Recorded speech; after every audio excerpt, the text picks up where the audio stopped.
పిల్లలు లేనివారు ఈ రావి చెట్టు 3 ప్రదక్షిణలు చేస్తే అన్నవరం ప్రసాదం మనం టేస్ట్ చేయబోతున్నాం. రావి చెట్టు చుట్టూ తిరిగితే పిల్లలు ఎందుకు పుడతారని చెప్తారంటే, గైస్ ఆ సింబల్స్ చూస్తేనే అర్థమవుతుంది కదా. మనం అయితే టెంపుల్ దగ్గరికి వచ్చేసాం. టెంపుల్ అయితే మనకి ఎంట్రన్స్ ఇలా వినాయక వారి బొమ్మతో ఉంటుంది. అయితే మనకి బైక్ పాస్ అయితే ఇస్తున్నారు. ఒక బైక్ అయితే ఈచ్ వన్ 20 రూపీస్ తీసుకుంటారు. సో తీసుకున్న తర్వాత మనం కొంచెం ఇలా లోపలికి అయితే ఘాటీలు ఎక్కుంటూ పైకి వెళ్ళాలి ఫ్రెండ్స్. జస్ట్ ఒక 5 మినిట్స్ అయితే పడుతుంది. రోడ్ అయితే చాలా నీట్ గా ఉంటది. సో ఏ ఇబ్బంది లేదు మనకి. ఈ టెంపుల్ కోసం నేను ఒక ఇంపార్టెంట్ విషయం అయితే చెప్పబోతున్నాను. మీరు ఫస్ట్ నుంచి లాస్ట్ దాకా వినండి. ఎక్కడా స్కిప్ చేయకండి.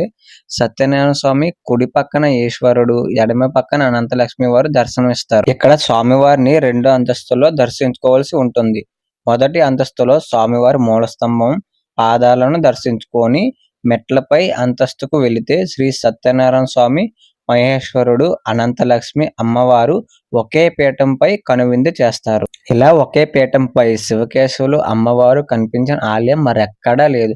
తూర్పుగోదావరి జిల్లాలో తుని పట్టణానికి సుమారు 17 కిలోమీటర్ల దూరంలో మెట్లగిరి పర్వతంపై 1891 సంవత్సరంలో శ్రావణ శుద్ధి విదియ రోజున ఒక అంకుడు చెట్టు కింద తాను వెలుస్తానని సమీపంలో కోర్సా దివాణం జమీందారు రాజా ఎనుగంటి వెంకట రామయ్యలకు శ్రీ సత్యనారాయణ స్వామి స్వయంగా కలలో కనిపించి చెప్పారని ఆలయ చరిత్ర చెబుతుంది. సో గాయ్స్ మనం అయితే ఫైనల్లీ కొండపైకి అయితే చేరుకున్నాం.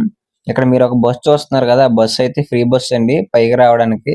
సో మా దగ్గర బైక్ ఉంది కాబట్టి మేమైతే బైక్ మీద వచ్చేసాం. అన్నవరం శ్రీ సత్యనారాయణ స్వామి గుళ్ళో అయితే మీకు తెలిసిందే కదండి, ఎక్కువ పెళ్ళైన వాళ్ళు నెక్స్ట్ డే చూసారా అలా వ్రతం చేయించుకోవడానికి అయితే చాలా మంది వస్తారు. కొన్ని వందల మంది వస్తారు గైస్. సో మనం పైకి అయితే చేరుకున్నాం కదా.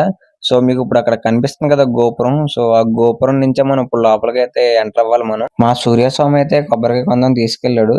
కానీ ఒక కొబ్బరికాయ ఎంత అడిగితే 40 రూపీస్ అని చెప్పారు. నాకైతే కొంచెం 40 రూపీస్ అంటే ఎక్కువ అనిపించింది. కానీ మరి అంత కొండపైకి వచ్చి మరి వాళ్ళు సేల్స్ చేయాలంటే వాళ్ళకి కూడా కొంచెం చార్జెస్ అవన్నీ ఉంటాయి కాబట్టి సో తప్పదు. అక్కడైతే లిఫ్ట్ అయితే చూస్తున్నారు కదా మీరు. ఎవరన్నా పెద్దవాళ్ళు ముసలి వాళ్ళు ఉంటే నడవలేరు కాబట్టి వాళ్ళ కోసం లిఫ్ట్ లో అయితే తీసుకెళ్తారు పైకి. మనం అయితే ఇప్పుడు ఫ్రీ దర్శనం నుంచి అయితే వెళ్ళబోతున్నాం. క్రౌడ్ అయితే చాలా ఉంది. ఎందుకంటే సండే కాబట్టి చాలా మంది వస్తారు. ఇదైతే నా ఫస్ట్ టెంపుల్ వ్లాగ్ గైస్. కొంచెం ఏమైనా మిస్టేక్ చేస్తే క్షమించండి. సో వీడియో నచ్చితే మీ ఫ్రెండ్స్ అందరికి షేర్ చేయండి. లైక్ కొట్టడం మాత్రం మర్చిపోకండి. మరి మన మొబైల్స్ అయితే లోపలికి అలౌ చేయరు కాబట్టి మనం వెళ్ళే లైన్ లోనే ఇక్కడైతే మొబైల్ అయితే కలెక్ట్ చేసుకుంటారండి. ఒక్క మొబైల్ కి అయితే 10 రూపీస్ అయితే తీసుకుంటారు. మన దర్శనమై బయటకు వచ్చామండి. ఈస్ట్ గోపురం ఎదురుకుండా అయితే ఈ రావి చెట్టు అయితే ఉంటదండి. భగవద్గీతలో కృష్ణ భగవానుడు వృక్షంలో రావి చెట్టై నేనై ఉంటానని చెప్పాడండి. కాబట్టి శ్రీ మహావిష్ణువు స్వరూపమైన ఈ చెట్టును దర్శించుకొని పూజించినచో జన్మాంతర కృత పాపాలు, శని, గోజి, నాగదోషములు తొలగిపోతాయని చెప్పారు. అందుకని ఇక్కడ దీపం ఖచ్చితంగా పెడతారండి. పిల్లలు లేనివారు ఈ రావి చెట్టు 3 ప్రదక్షిణలు చేస్తే సంతాన ప్రాప్తి కలుగుతుందని చెప్తారు. ప్రదక్షిణ చేసేటప్పుడైతే ఈ శ్లోకం చదవాలి. మూలతో బ్రహ్మ రూపాయ మధ్యతో రాజయతే విష్ణు రూపిణే అగ్రహతం శివ రూపాయ వృక్షం రాజయతే నమః. మీకు ఎవరికైనా ఈ శ్లోకం కావాలంటే ఇక్కడ ఫోటో ఇచ్చాను, స్క్రీన్ షాట్ అయితే తీసుకోండి. దీని అర్థం ఏంటంటే ఈ రావి చెట్టు మూలం నందు బ్రహ్మ రూపమును, మధ్య అందు విష్ణు రూపముగాను, అగ్ర భాగమున శివరూపమైన వృక్షరాజమా నీకు నమస్కరిస్తున్నాను అని అర్థం. ఈ వృక్షరాజు కింద ఆంజనేయ స్వామి, అమ్మవారు, శివలింగం మరియు నందీశ్వరుడు, విఘ్నేశ్వరుడు, నాగదేవతలు కొలువై ఉన్నారు. పక్కనే షాప్ ఉంటుందండి. ఆవు పేడతో చేసిన ప్రమిదలు, ఆవు నెయ్యి వేసి 365 ఒత్తులతో కలిపిస్తారండి మీకు. ఆవు పేడతో చేసిన ప్రమిదలు కాల్చడం వల్ల గాలి శుభ్రం అవుతుందండి. ఈ కాన్సెప్ట్ ఏదో బాగుంది కదా. అదే అండి మన సంస్కృతి గొప్పతనం.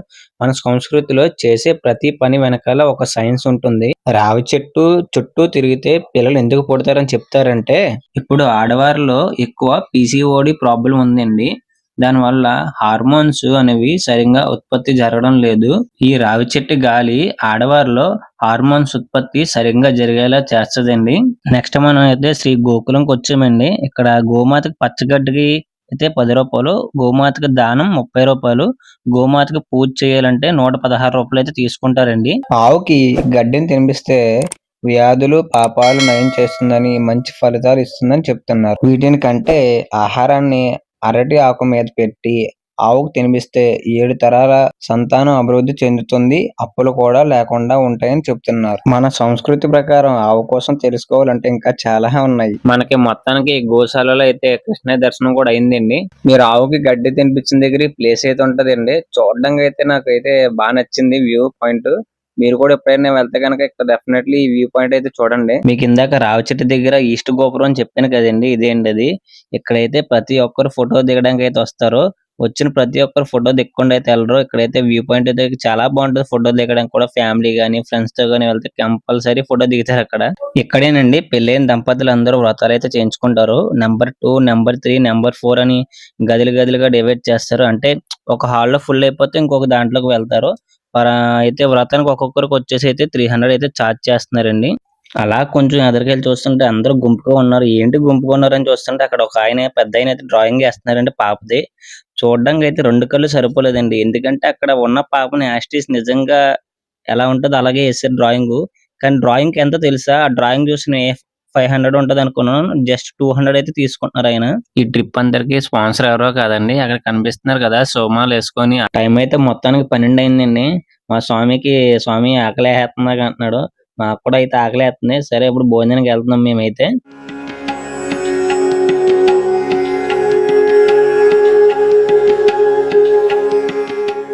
మొత్తానికైతే అన్నదానం పెట్టే దగ్గరికి అయితే వచ్చేసామండి. లైన్ చూసారా ఎంత ఉందో? నాకు లైన్ చూసి అయితే కళ్ళు తిరిగింది. ఇప్పటికే మంచి ఆకలి మీద ఉన్నాం. ఇప్పుడు ఎప్పుడు వెళ్తాను రా బాబు అనుకోని అయితే మొత్తానికైతే ఇంక లైన్ లోకి వెళ్ళాం. ఎలా అయితే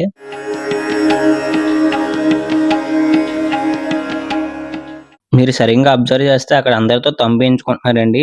ఎందుకంటే ప్రతిరోజు ఎంతమంది వచ్చారో కౌంట్ చేయడానికి.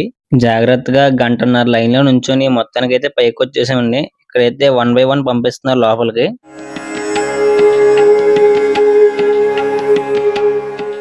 జస్ట్ మేము అలా కూర్చోగలనే కరెంట్ పోయిందండి. ఇప్పుడు దాకా లైన్ లో నుంచున్నాం. ఇప్పుడు ఏంట్రా కరెంట్ పోయింది అనుకున్నాం.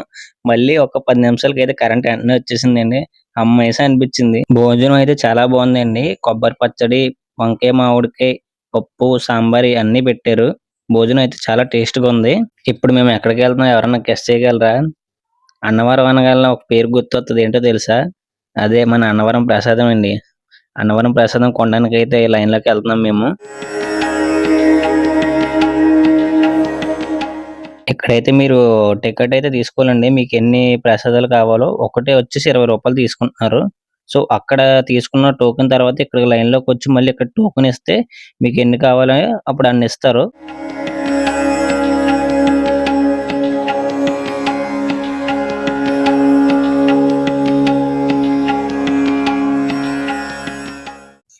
మా స్వామి అయితే అలా షాప్ లోకి వెళ్ళాడు. ఎందుకు స్వామి అంటే రెడ్ కలర్ కొన్నా, ఆరెంజ్ కలర్ కొన్నా తాడు అని అడుగుతున్నాడు. ఎందుకు స్వామి ఇప్పుడు ఏంటంటే పర్లేదు స్వామి సరదాగా కొందాం అన్నారు. కానీ మనం చిన్నప్పుడు చెప్పేవారు కదా ఈ తాళ్ళు కట్టుకుంటే మంచి జరుగుతుంది అంతా అని. మనం ఇప్పుడైతే మన పూర్వీకులు కట్టిన పురాతనమైన సండైల్ దగ్గరికి అయితే వెళ్ళబోతున్నాం. ఇక్కడ చూసారు కదా గైస్, మీరు ఇక్కడ ట్రయాంగిల్ షేప్ లో ఉంది కదా, దీని పేరు సండైల్. ఏదేమైనా మన పాత పద్ధతిలో వేరండి. ఇప్పుడు టైం చూసుకోవాలంటే గడియారం, స్మార్ట్ వాచ్, మొబైల్ అయితే చూస్తాం. కానీ మన పూర్వీకులు అప్పుడే అయితే దీన్ని కట్టారు. ఈ సండైల్ ఎలా పనిచేస్తుంది అంటే సూర్యుడి కిరణాల ద్వారా అక్కడ నీడ కనిపిస్తుంది కదా, నీడ ద్వారా మనకైతే టైం అయితే తెలుస్తుందండి. మేమైతే టైం అయితే చెక్ చేసాం. అక్కడ మా మొబైల్లో ఎంత ఉందో అక్కడ ఎంత ఉందో కరెక్ట్ గా సరిపోయింది. ఎంతైనా మన పూర్వీకులు గ్రేట్ అండి. ఇదేనే కాదు ఇలాంటి చాలా విషయాలు ఉన్నాయి మనకు అంత చెక్కని. సో అందరికి ఫేవరెట్ అయిన అన్నవరం ప్రసాదం మనం టేస్ట్ చేయబోతున్నాం.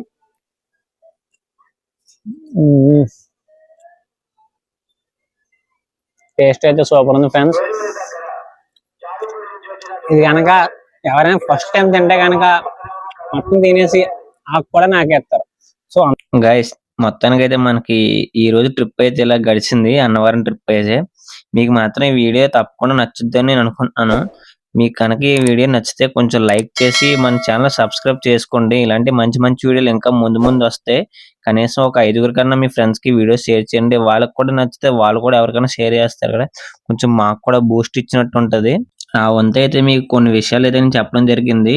ఇంకా చాలా ఉంటాయి చెప్పాలి కానీ గుళ్ళో. సో మరి మనకైతే టైం సరిపోలేదు.